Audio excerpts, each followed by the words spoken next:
Today I'm going to show you how to make something you've probably never heard of before. I hope you haven't. A blonde no-bake cookie. That's right, no cocoa. No cocoa in there. And I've got a secret ingredient that I'm going to explain later, and I think you're going to love it too. I'm not going anywhere fancy. I got this at TJ Maxx for $13 about 3 weeks ago, and I love it, but I'm tall, and us tall girls can't easily pull off these pantsuit, bodysuit things. You know what I mean? So that's why, because I'm never going to get to wear it anywhere. I don't go anywhere swanky enough for this kind of stuff. So, what do you think? Let's begin. All right, we're going to begin by bringing 3 cups of white sugar, 3/4 cup butter, and 3/4 cup whole milk to a boil. Salted butter, by the way, to a rapid boil. Now, to my sugar, I like to add cinnamon and mix that in there. And I'll tell you why. This is my little backstory I mentioned earlier. When I was a kid, I think I was about 12 or 13, my grandma bought these little things of Jif peanut butter. For a time, they were making flavored peanut butters. And she bought the apple cinnamon flavor. And I discovered the wonders of the combination of cinnamon and peanut butter. And I'm telling you, I do it in my peanut butter cookies, I do it in my peanut butter fudge, and I do it in these blonde no-bakes. It is out of this world delicious. So half teaspoon of cinnamon goes into my sugar. Also, no-bakes have a tendency to be a little dry. So I up the fat a little bit. So my peanut butter is a little bit heavy on the measure, and my salted butter is a little bit heavy on the measure. So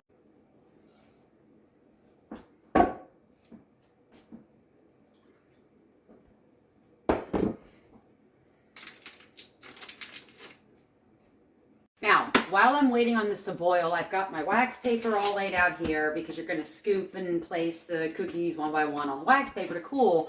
And this is so fast and so schizophrenic, I guess you could say. It's a candy, technically. You want to have everything measured out. This isn't just for the video. I have everything measured out, ready to go, because it's 1, 2, 3. So, do that. Now, once we achieve that rapid or rolling boil that we want to see, we're going to set the timer for 2 minutes. A lot of recipes do not, for some reason, give you this information. So we want that rapid boil going on for about 2 minutes. You know, a lot of recipes will tell you to turn your heat off and then stir in your peanut butter. I like to have it on just at the wee beginning when I'm stirring it in. And then I turn the heat off. So let's do that again. Schizophrenic recipe, you gotta move quick. So let's get that in there. I don't know, I just think that the boiling helps the peanut butter disperse or whatever. Now turn the heat off. I want you to put in a half teaspoon of vanilla. I'm using butter extract because I just want that buttery, yummy, cinnamony, peanut buttery thing going on.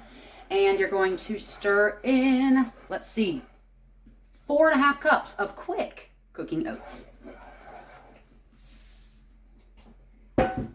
Heat off. Did I say that? Heat's got to be off at this point.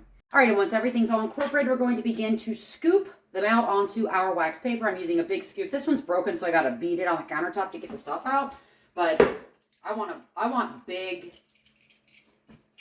I always say cow pies when they have cocoa in them. That's terrible because it's food, right? But I want big ones. Most recipes say by the teaspoonful. Like, who am I, Gwyneth Paltrow? No, that's not real life. I'm sorry. You know those little memes that show, like, the tile floor with the one tile that's out of line with the rest of them, or the one kitchen cabinet that's not directly over the sink, and it drives you crazy. It makes your, like, little part of your brain that would have OCD, if you actually had OCD, go boing. Happened here today. So we've got perfect, and then the culinary gods are not looking upon this kindly right now. All right, they're all nice and cooled and set up, and they look nice and moist. None of that dryness. I think the heavy measure on the fats definitely makes a big difference. So now we just have to taste.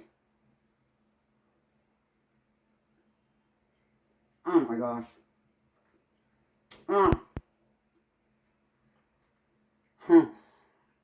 And it's got oats in it, so technically it's good for it. Yeah, I can't believe, it almost disturbs me that there are people who are measuring these out by the teaspoonful.